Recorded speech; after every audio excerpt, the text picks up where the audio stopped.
what happens? I didn't understand. Nothing. I also thought it was bomb fire instead of bonfire, BOMB fire. Which is actually more interesting. That's one way of starting a fire, but not the preferred method, I guess. So what's your definition of bonfire? So out here in the sticks, I feel like bonfire is a big fire, not a little like. Well, yeah, because you guys have the room to do so. You know what I mean? I just hate it when like everybody's like, "Oh, come over for a bonfire," and it's like a campfire. It's like, what are we doing? It's like our 20-year-old neighbors who decided to try and burn leaves and paper and other assorted items in their backyard. Mind you, I live in downtown Grand Rapids now. This is my at-home studio. I left my closet door open. I'm sorry about that. But they decided, and mind you, our houses are 10 feet apart. And so they have a pile of leaves. They have a hole, not so much as like an actual fire pit, just a hole. And they're shoveling the leaves in with a rake and burning them.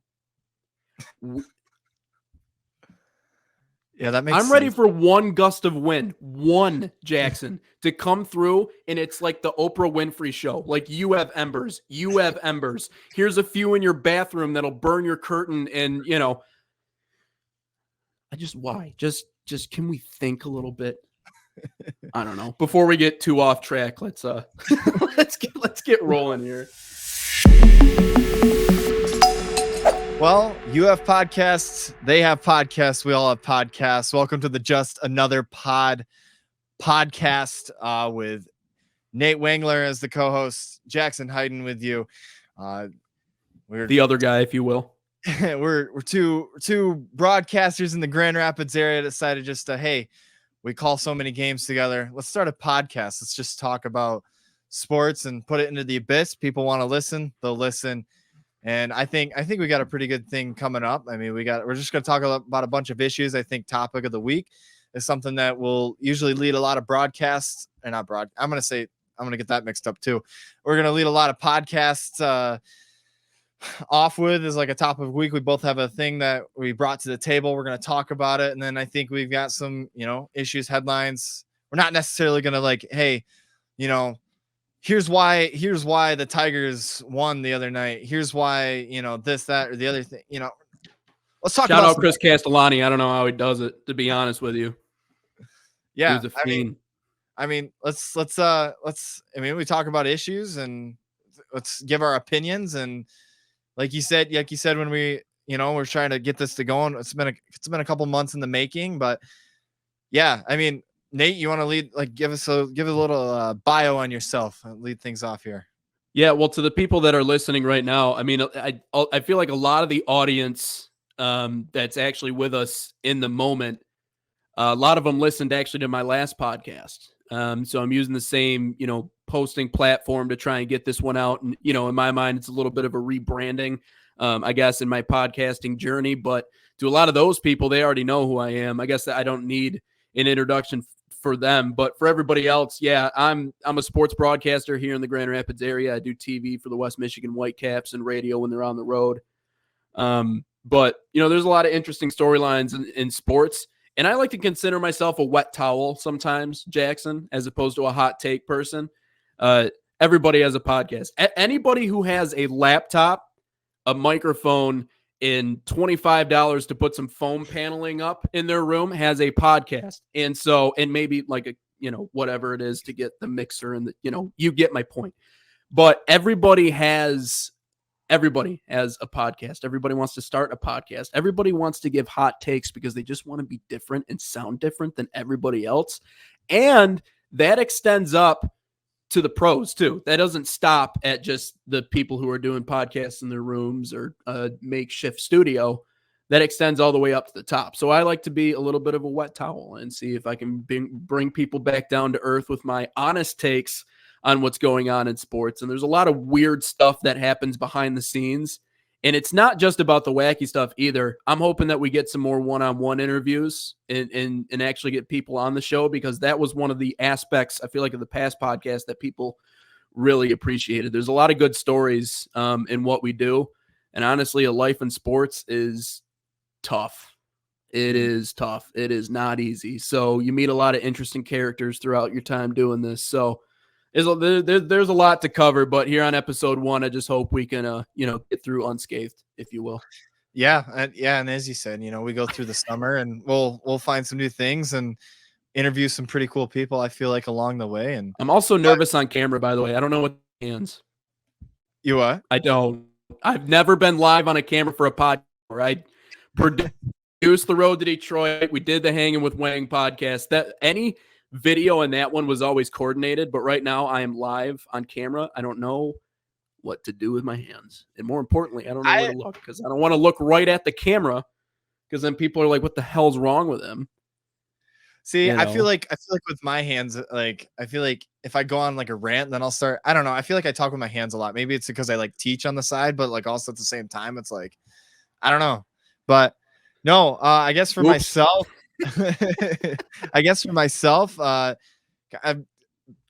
pretty much the reason why we're here is because of Nate, but also because of my very first college class I ever took at Grand Valley State my junior year.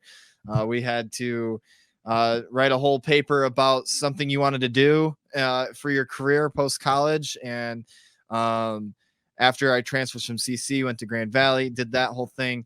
And one of the things was we had to interview somebody in the broadcast field. Well, one of the things that I did on the side of working so many different jobs was be on the grounds crew for the West Michigan Whitecaps. And very first day there, posted a picture like, "Hey, new job. This is pretty cool. I get to walk around on a minor league ballpark field." And family friend of mine hits me up. He says, "Hey, I know the broadcaster there." Well, sooner rather than later, Nate and I meet each other over the phone for the first time, had about a 45-minute conversation over the phone. And well, we started broadcasting some Cornerstone games together. And now I'm the broadcaster up at Traverse City for the Pit Spitters. And yeah, so now we got a podcast in a together. prime spot. Yeah, that's for sure, I guess. And then who knows, maybe down the road we'll meet each other in the broadcast booth again, but for money, Yeah, it's a long journey. And the thing is, a lot of people think they can do what we do. But the reality is, and you've learned this, in some ways the hard way over the last, year and some change. And me too. I mean, early on, it's not an easy job. It's not an easy thing to do between the prep and having to connect with people and just calling the game itself play by play is because it's a live art. So it's something that's really tough to master. So I think you've done a great job. And like I said, a lot of interesting individuals that we've met throughout the years. So hoping to get all of them on here on Just Another Pod. For sure. And, I think one of the things I'm kind of excited for is like when I'm on the road this summer, there'll probably be definitely times where we record over the summer and I'll definitely be somewhere in the Midwest. And I think it'd be kind of cool just to see what different kinds of backgrounds I can get. That's just not like your normal white hotel wall. Well, you're looking at the background for me, unless I decide to redecorate or anything. I just literally hung a blanket over the window to try and cut down on some of the light that's coming through there. So we're at the beginning stages, if you will, of what this could potentially look like. You got to start somewhere. I know some people have ring lights. I have a giant monitor to my left that's like my light, I guess. So yeah, well, it works. It does. It works all the same. But I guess let's start in our topic of the week. You want to lead us off? Absolutely. So every podcast, as Jackson was talking about, we're going to come in with our topics of the week. I thought this was an interesting comment. It is a little outdated at this point, but I still think it's worth talking about.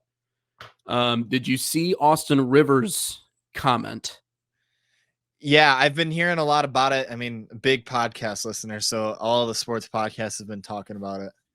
So essentially what he said, and I'm paraphrasing because I don't remember how it was directly, but he said, I could take 30 NBA players and put them in the NFL right now, and they do just fine. They hold their own.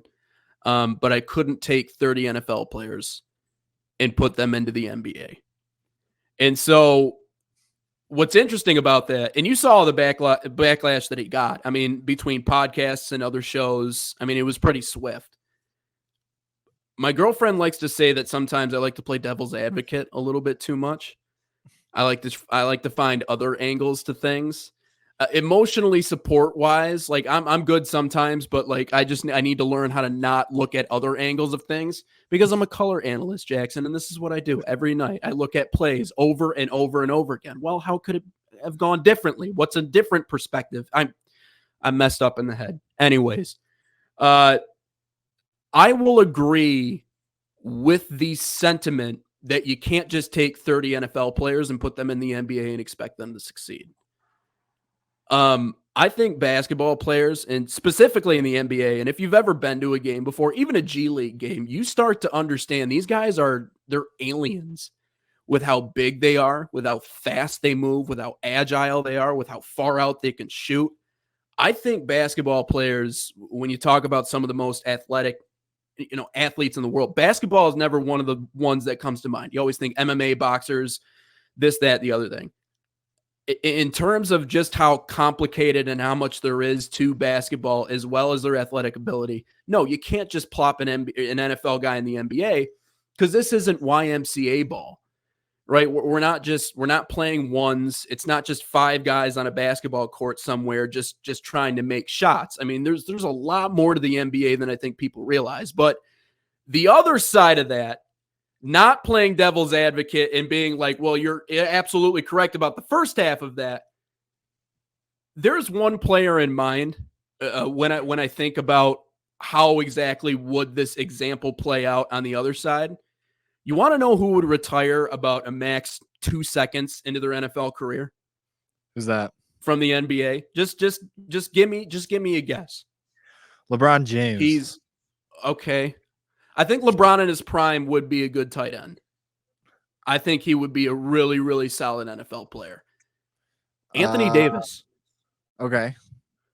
Anthony Davis would come off the line once. And mind you, he's massive. I mean, if he can move and if he has good hands at his height, I mean, a surefire tight end on some NFL roster. Well, there was this guy that just retired recently from the NFL known as Aaron Donald. And if he caught a pass, or if he had to crack back block, or if there was some sort of scheme that brought him in the line of Aaron Donald, I'm not convinced that Anthony Davis would be able to walk anymore. I think he would just have to go everywhere on a wheelchair, and he would talk funny and you couldn't understand him, and his career would be over on the first play of the first drive of his NFL career. It would be over.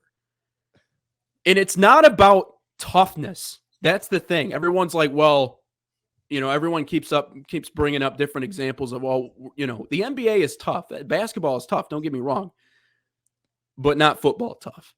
And I think you and I understand that the window in football is a lot shorter than it is in any other sport to be really good at. And they're not talking about being offensive linemen. I'm pretty sure that Austin Rivers is talking about skilled positions. And you have a very short leash and you have a very short window in the NFL. And there's a lot of guys that have been drafted and they last a cup of tea and they're gone. Mm-hmm. So number one, I don't think it's about being tough. I just think football tough is a different level of tough. And it's a different level of not only building up your strength, but taking care of your body. We know it's a ridiculous comparison, but I'm just saying that's another one of those examples of someone just saying something to get the attention of the media because it's just not true. Nothing about that is true. Right. Yeah. And I've been like thinking a lot about this too, because I think about some of the NFL players that I could potentially see being fairly decent in the NBA. Not 30 of them, though. That's the thing that really strikes me. Not 30. I'll give you a handful, but I'm not giving you 30. I agree. And another thing, before I get to my point, like another thing too is a couple months ago, my fiance Lauren and I were able to get last minute tickets to sit like 2 rows from the court. Like we were sitting right behind the Memphis Grizzlies bench, and the amount of little things that you pick up sitting that close and like from everything from the bench, everything from the court, like these little communication calls. And then just also on top of that, seeing how physical they are. And it's like anybody just lowers their shoulder into me and I'm going flying. Like, it's like But To people who say the game isn't physical, you don't watch the game. And No. that's okay. I realize that it's more catered towards offense. I mean, it's been trending that direction really ever since the Pistons did what they did to Michael Jordan. I think they realized, hey, that this game got a little bit too physical. We need to start policing this a little bit more. But it is still very much a physical game. I mean, watch the playoffs. There's a reason why maybe guys take certain amount of days off in order to prepare for the postseason. But that's another point. You can't do that in the NFL. Right. There's no load management in the NFL. It's every week for 17 weeks and getting in a car crash on pretty much every single play. Now, with the exception of maybe wide receivers or some other skilled positions. Yeah, sure. But it's a different level. And I feel like Austin Rivers should know that. Yeah. Yeah. And that's another reason why they, fans enjoy NFL so much, is they get to consistently see their stars play more than they will in the NBA. Yeah. I mean, that is a huge issue right now. One player that I have thought about that I feel like might be successful, and this might be maybe not that hot of an issue, but I feel like Tyreek Hill, with how fast he is, I feel like he could just outrun half of them people in the NBA. Maybe I'm wrong. Maybe it's a different type of speed, but I don't know. I would agree that it is a different type of speed, because you're not playing on the number one, the same surface, but number two, it's not as big. So I think it's more of a quickness and a side to side kind of agility that really translates well into the NBA. And I'm sure he has it, but no, the one player that I thought about and honestly thinking, sitting down and actually thinking about this, and like I said, 5 or 10, I'm not going to give you 30. One of the names that I know that I think would be amazing at football. Number one, LeBron James in his prime, I think would be a great football player. He was getting Division I looks in football. So I will sit here and say confidently that he probably could have translated very well to that game. And there's a couple of other players that I think would have been good football players. I think Anthony Edwards would be really good. I think Anthony Edwards in a defensive back kind of position, I think he would be potentially someone that can hold their own in the NFL. There's a few other names that, come to mind. But that's the one in particular that I think he would actually do exceptionally well. Jokic, as an offensive tackle. I don't know about he's got good footwork, man. That's half of his game there, but I just think about the reach on that guy. You're not getting past him. If he knows how to pass drop well, and if he has good footwork and good positioning, you're not getting past Nikola at tackle. It's not happening. I just think about how big these big men are, and how they're 7-foot towers. And it's just how do you expect, I know linemen are relatively really tall, but 7 feet, picture Victor Wembanyama out on a football field. That dude is just, well, there's a limit to that, obviously. I don't think a guy that big could. Yeah, there's no way in my mind that that's true, but no, it's a different game. But I will say this, and I even wrote this down in my notes. None of them can play baseball. Nope. I said it. That's true. And I don't know if anybody cares that's listening right now. I feel like, maybe baseball fandom is dwindling a little bit. Not with this crowd, but none of them can play baseball. Just put a bat in their hand. Just put them in there. I realize Jordan hit a career batting average of 200. That's fine. That's probably better than you and I could do. But no, not everybody's Bo Jackson. I'm sorry. None of them can play baseball. No, everybody wants to diss baseball. Everybody wants to say hey, baseball's boring. Baseball doesn't have any action. Baseball doesn't do blah, blah, blah, blah, blah, blah, blah. We've all heard it. But you put any of these professionals out there and they ain't doing what they ain't have doing. Them take batting practice. He's doing. No. Yeah. Have them take batting practice. Those are the most entertaining videos, watching them take BP, because it's I swore I swung a better bat at 10 years old than some of these guys swing as full-grown adults. It's bad.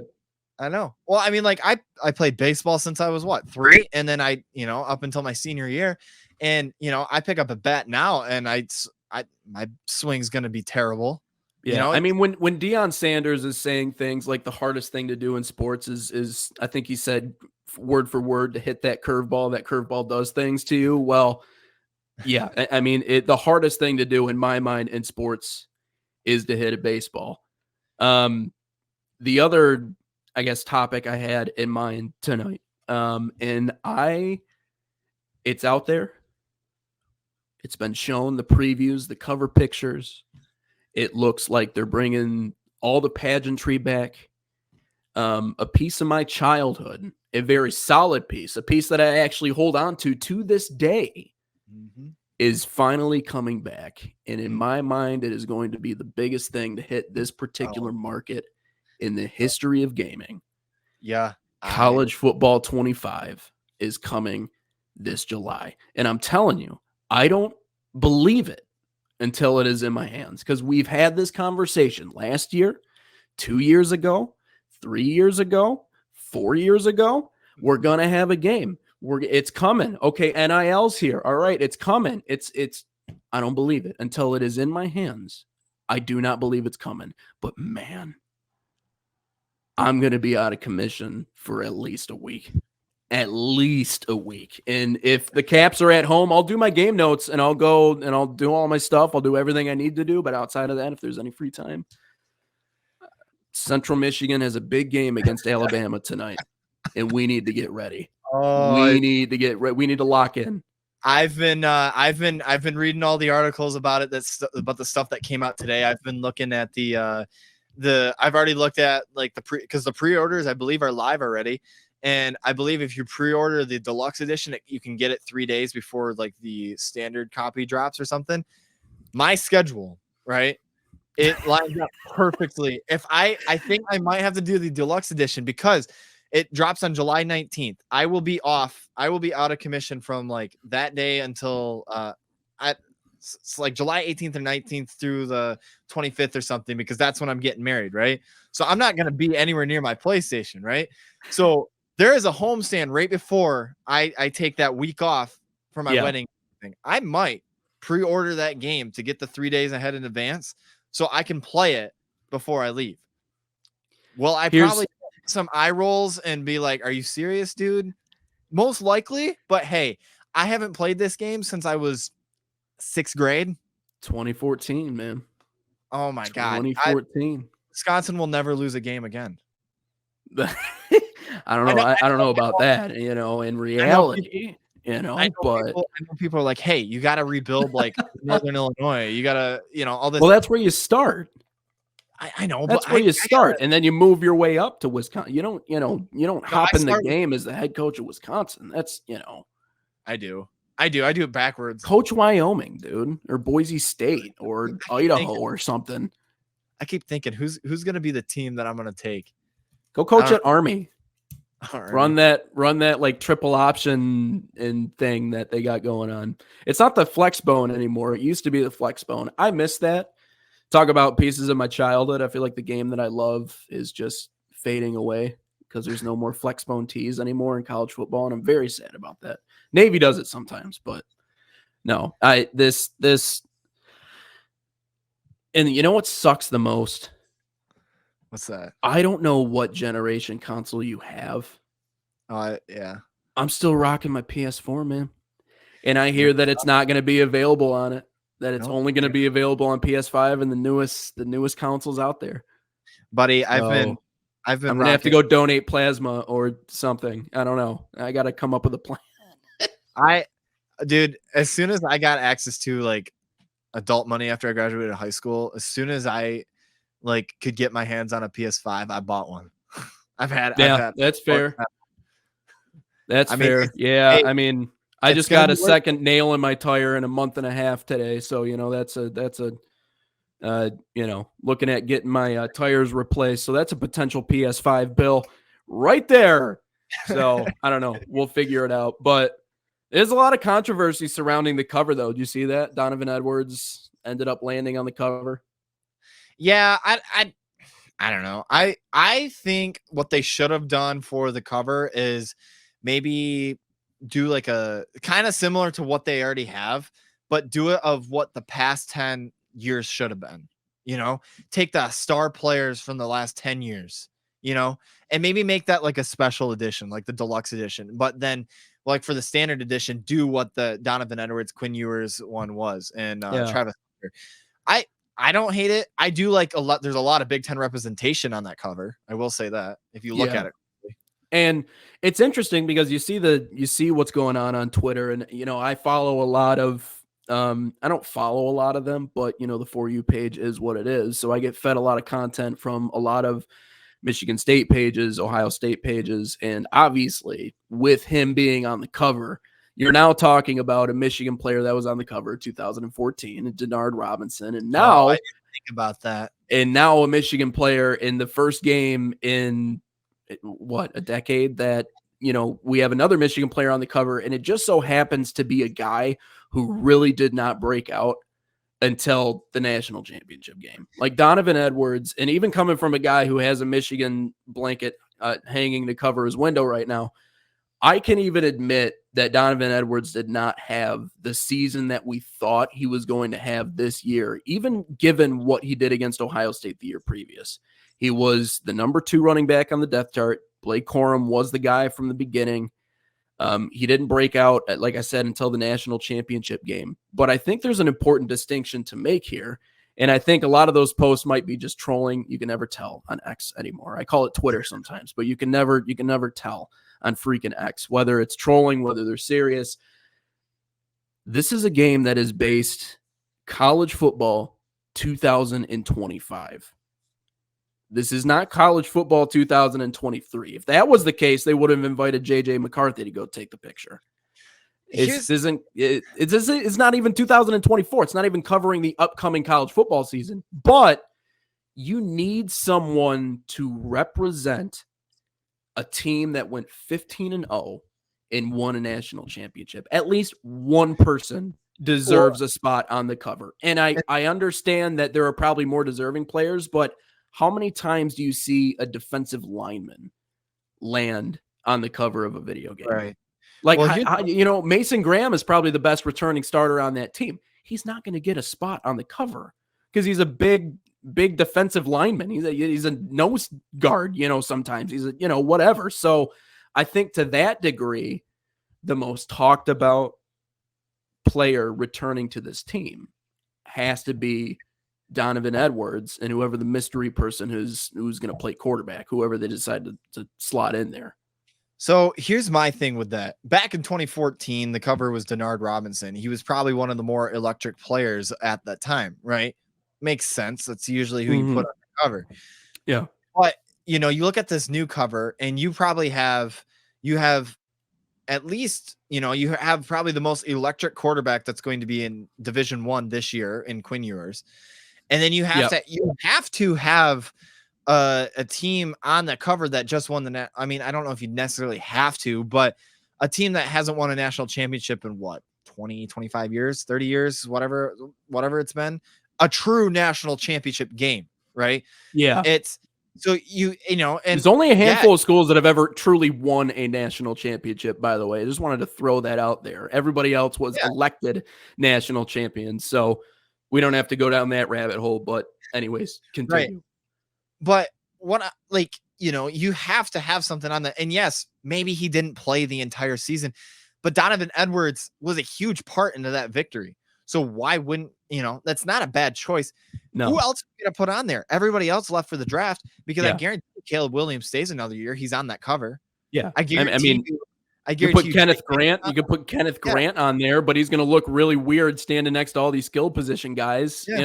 What are they going to put an offensive lineman on the cover? Like this, like the way they won and the way they operated was not popular. It was slow. It was boring. It was methodical. It was based on the run game. And like I said, the premier name on that team, Blake Corum, he went into the NFL draft. He's in the NFL now. So you can't put that guy on the cover. Now, I like your idea about the past 10 years. I think that was a lot of people were actually thinking about that. Like you have to pay your respects to the past generation of games. You have to kind of acknowledge the people that have been waiting and are still playing that 2014 game on whatever their Xbox 360, their PS3, whatever it is. you have to recognize those people when making this new game. And so I think maybe they kind of missed the boat on that, because I think that would have been meaningful. But, do I think Donovan Edwards deserves a spot? I think somebody from an undefeated national champion deserves a spot. I'll tell you that much. Unfortunately, I don't think you can put the guy they probably originally wanted on there. But also, I don't see why. I know it's about the kids and stuff, but like, why not throw some of the coaches on there? You just had a legendary coach just retire last year. You had another really damn good coach just leave for the Chargers last year, So, yeah. You could have done something like that too. Yeah. And I think Michigan's smart enough maybe not to, because of, everything that people thought about what happened, and everything. And we don't have to dive into that. But, of course, I don't really think Jim would have had any interest in doing that, to be honest with you. I mean, the thing that I'll miss so much about him as coach is just his antics. You know what I mean? He was just he was a stick to himself kind of dude. And I always respect those coaches who don't, the non PJ flex, that, don't make it all about them. And I always thought he was that way. But what's your story of the week? Hit me with it. Brother plays for the Cardinals. So William Contreras. Contreras. Yeah. So I was going to say Wilson, but that doesn't really add up. So the better Contreras, right now. Yeah. He swings at 74.2 miles per hour effort, and then he's got 58 total blasts. He's 8 ahead of Soto, who's got 50, and then he's quick math. He's 12 ahead of Ohtani with 46. So his blast rate, I guess, is 34.5%. And I mean, he swings hard, and when he hits the ball well, and he doesn't strike out well or that much either, which helps his category either. So I know there's a lot of stat vomiting and stuff like that, but I don't know. I like looking in the stats. I don't necessarily understand how to add them up, but once you explain to me how they work and then add that into with, a player on my favorite team is leading that category, that's pretty cool. So yeah, I don't know. I mean, like, what's your takeaways? I mean, have you heard anything from you working in professional baseball about it? I mean, the advanced analytics, number one, are just there's just so much information there. And you were talking about the cameras that they have set up around these ballparks. Even the Tigers this year have invested in cameras at our ballpark that can go just frame by frame. And I mean, like, extremely slow through every single progression of a certain play from several different angles.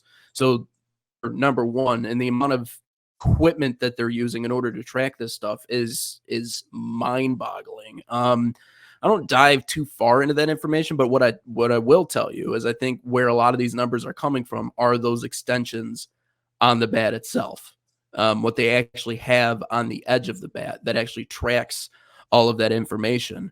But that is interesting, because I think that brings it back to, what is right for the hitter, as opposed to necessarily what does stats tell you, because you were talking about generally overall, if your bat is moving faster through the zone, you are going to be a better hitter. But even though Javier Baez swings an extremely fast bat, we go into things like plate discipline, we go into things like actually seeing the baseball. I think for certain hitters, I think where it all starts is your eyes, is recognizing pitching and also recognizing where they want to pitch you and being able to anticipate that. I think the number one skill for a hitter is being able to see it before it comes. Because if you can do that, then yeah, you're going to hit the tar out of the baseball. But it is an interesting stat, but I think it's just another on a pile of advanced analytics stats that do tell a particular story. But I guess this kind of leads into another conversation that you and I kind of talked about, is like, how much does this factor into, whether or not an organization goes after a certain player? And then how much do we rely on what the in-person scout and the people who have actually met this person say about that person? Because I think there were a lot of organizations that kind of jumped on the advanced analytics after, like, the founding fathers. You could say the Rays, the Astros, the Dodgers for sure. And they started looking at things like this. And this is just another in a long list of advanced analytics when it comes to baseball. But they looked at it and they said, well, we're going to jump into the deep end head first, and we're going to use this in a way to where, this is going to essentially decide who we go with, who we pick, who we try to promote through the system. And for some organizations, it worked. And for some organizations, they got absolutely buried. So I think it is an interesting stat for sure. I think it's unique, the fact that he is known as the best hitter in the National League. I think, that maybe tells one side of the story, but I can tell you that even as a broadcaster, even someone who does minor league baseball, I don't know everything that goes into the stats. I mean, it's interesting when people ask me about these certain things, because I know we use Hawkeye and I know we have other stuff that's obviously attached to the bat, and cameras and everything like that, but I don't pretend to know it all because I don't know it all. But it is very much so becoming a science, everything about it. And that kind of goes back to our earlier fact about how, you can't just take someone else from another sport and put them in baseball, because it is the most complicated, I feel like, all around and skill based sport that there is. Yeah. I mean, I don't know. I'm so fascinated with stats. I think it's really started because my favorite movie is Moneyball. And I think it started there. And in fact, I've gone so much to the point where in that movie, they reference Bill James' baseball abstract, the thick 1,000-page. I actually bought that, and I'm fully planning on reading all 1,000 pages of it this summer on the bus. So, and like that's where all these advanced statistics, started. A lot of people are saying batting average is starting to phase out, which I don't know. I still like looking at batting average because, I mean, if I look at you and you're a 220 hitter, I'm like, I know you probably aren't the best, but at the same time, like average doesn't tell you everything. Yeah, and I think the number one thing that a lot of organizations are just trying to essentially get are just guys that get on base. And then I think that goes back to the whole reason why, batting average in general has been dropping across Major League Baseball for decades now. I mean, guys, you don't see a whole lot of multiple 300 plus hitters on a team anymore. That's just not, it just doesn't exist. And I think it's because pitching is also getting much better. I mean, I remember the first time I saw a 100-mile-an-hour fastball from Joel Zumaya. I mean, it was like seeing a unicorn. But now you have 19-year-olds who throw 100. So I think, striking out is not as frowned upon in 2024 as it once was, because we all understand it's just going to happen that much more. So how do we find guys that just get on base? And that's why I think even OBP sometimes is a more important stat in some ways than batting average, because it just shows it shows plate vision. It shows being able to watch pitches go by that are not hittable. And the truth is majority of the pitches are not hittable. And that's why guys hit. And that's why 30% of, if you hit the ball 30% of the time, that's a really good average, because you're going to see a lot of junk before you see anything good. And if you're in Major League Baseball, it's still going 98 miles an hour. So I think OBP may be a little bit more of an important stat in that way, but it's not just with the offense too. I mean, we could talk about wins and losses and, for pitchers, and, guys just don't pitch deep into games anymore. You know what I mean? You might get 5 innings out of a starter. You might not. You might just go 4 and then be like, hey, let's mix and match our flame throwing, junk throwing bullpen, because everybody can throw 100 miles an hour now. So, wins and losses, you can have a dominant start. You can go through 5 and be down 1-0 and have 7 strikeouts and still technically lose the game. It doesn't make any sense. So, with that being said, yeah, I think there's some stats that aren't as heavily looked at now in 2024 as they certainly once were. I'll put it that way. Yeah, I mean, I think it was only a matter of time. I mean, this stat isn't perfect by any means. I'm sure it's going to be combed through a bazillion times before it's like a, truly reliable stat. I think it's just like, hey, look at what we found out. Well, look what we put together. And I think, it's another interesting way of looking at, swings, because you have to, with, like you said, you got people like Paul Skeens coming up, like hasn't even been in the minors for a full year yet. It's coming up throwing 103, and it's like, yeah.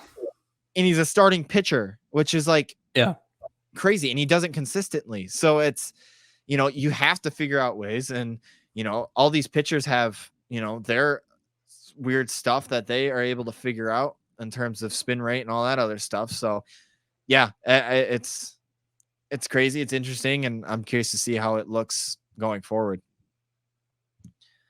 But no, so, I mean, going forward, I guess looking at other stuff, I don't know how much of this, how much of the Caitlin Clark stuff you looked at,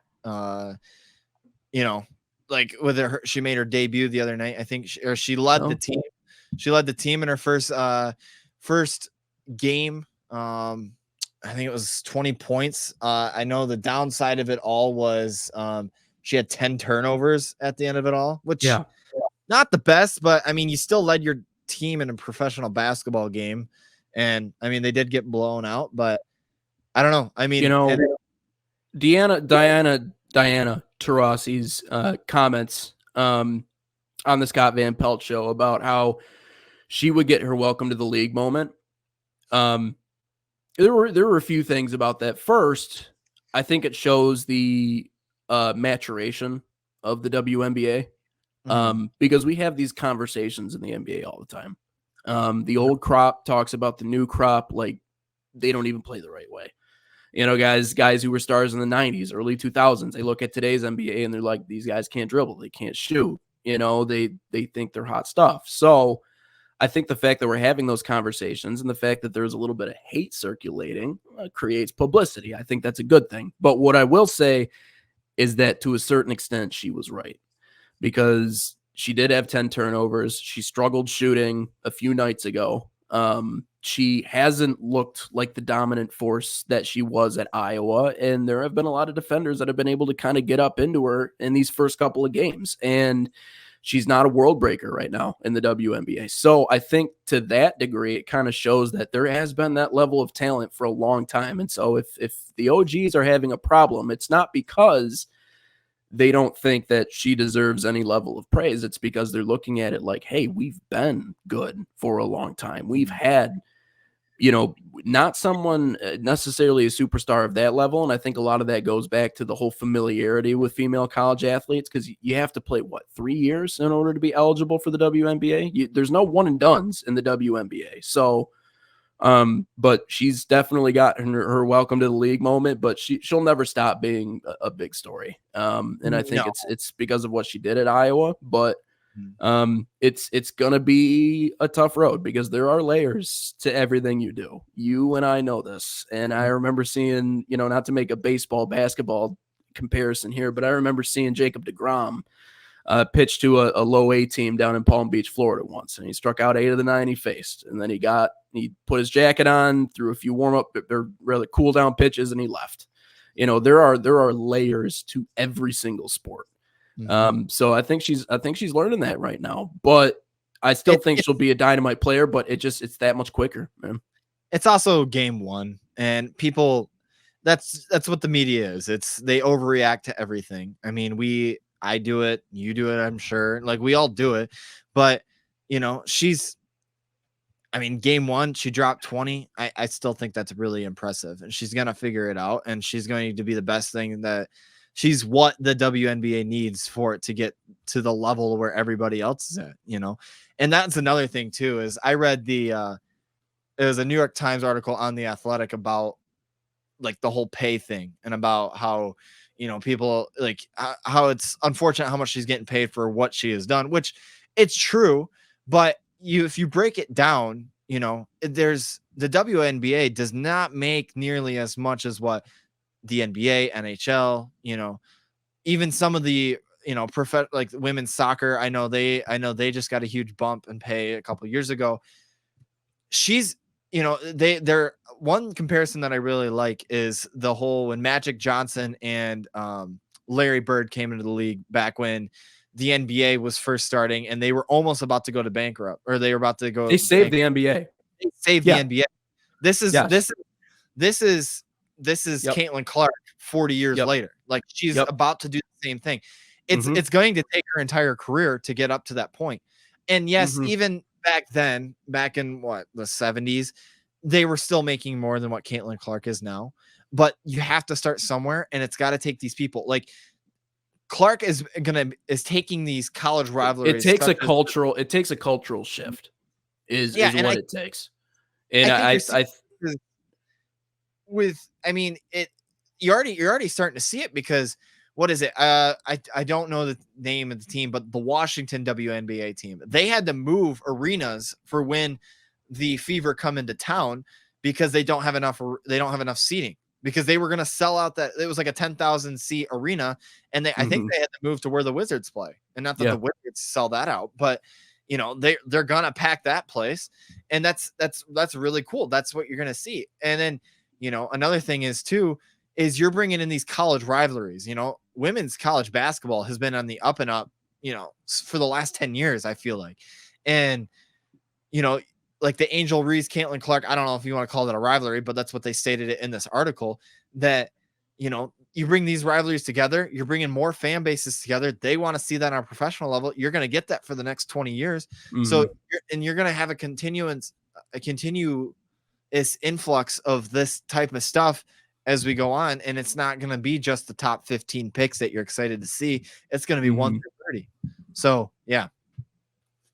Yeah. And like I said, with the whole cultural shift thing, it takes more of an attention from the media, because they control the storylines. They control exactly what people are watching, exactly what people pay attention to.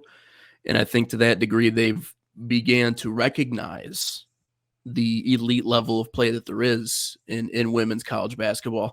And I think your comparison is absolutely right. That's exactly what I was trying to explain this to somebody the other day. I mean, it's the Magic Johnson, Larry Bird effect, because you're right. The NBA was almost dead, when the original legends passed away, and, they were trying to figure things out, implemented a 3-point line. I mean, they were doing everything just to try and save the league. And then 2 superstars come in, and then you see the effect that has. I think people are frustrated about it. People are mad about it. But the one thing you need to realize is that this doesn't happen overnight. This doesn't happen from, in a week, in a month. It will take time, but it's moving in the right direction. Rome was not built in a day. Yeah, exactly. And, I bet you by the time, I bet you in 40 years, I bet you they'll be up to where the NBA is, but yeah, it's going to take time, but yeah, I don't know. But, what did you think about the, changing topics again? What did you think about the New York Giants jerseys? Did you see those new alternates? I did. Not a fan. It is tough to bring back super old uniforms, retro uniforms, and make them look good on current teams. Because I think they went back to what, the 1930s, I think 30, yeah, 20s and 30s, 20s and 30s. So in that time, and I'm sure if they were to break out the uniforms literally that they wore in those years, I'm sure they would be amazing. A lot of people don't like it because of the winged helmet concept. And no, Michigan is not the only team that has had a winged helmet. Michigan State had a winged helmet. A lot of other teams had a winged helmet, but they got rid of it because, I don't know, they wanted to do something different, because the winged helmet was actually a very popular design back in the day. Princeton has a wing helmet. I believe they had one before Michigan did. But it's really hard. It's really hard to take those old uniforms and try and make them look new and trendy on current unis, because I love the idea. I love it, and I'll give the Giants that. I thought it was a good idea. The execution was a little bit off. A little bit. Yeah, it's rough. I want to like them, but like they I don't know, man. It is it's tough. It's I don't know. And if you want to really throw it all the way back, then just bring out the uniforms they wore those years. Then we're good. Well, yeah, seriously. I mean, I like the idea of throwbacks. Like, I feel like in baseball, when they do like throwback jerseys, they look sick, But like football, it's so hard because like I know the Packers have tried to do it a couple times. I don't like them. I know, there's a couple teams that can do it, but not everybody. Right. So, but yeah. Solid episode number 1, dude. Yeah. Let's call it. Good for us. Go us. Go us. Yeah. I think going forward, our plan is to just do a episode a week. And then I'm sure once, we get into the dog days of the summer, we'll probably have some interviews or see what we can line up. And Hey, follow the Instagram page. Just Another Podcast. Follow me on TikTok. It's right on your screen right there. Also follow Jackson. Oh, I think that's my Twitter. My hand doesn't go over there. Yeah, follow his Twitter too. We're going to be posting clips on social media, getting your guys' feedback on things. And yeah, like I said, I would love to get someone on this because I think it's a cool platform. Shout out StreamYard. Yeah. For helping us Nate just discovered this last night, I think. So I was literally last night. I was like, oh, this is sick. Like Barstool, everybody else uses it. And then it's like, hey, it works way better than Zoom. And I feel like it's way better quality. Definitely. But good times. Keep it locked for episode 2. But we'll try to get it out on Monday. That's the goal. Yeah. Until next week. See ya.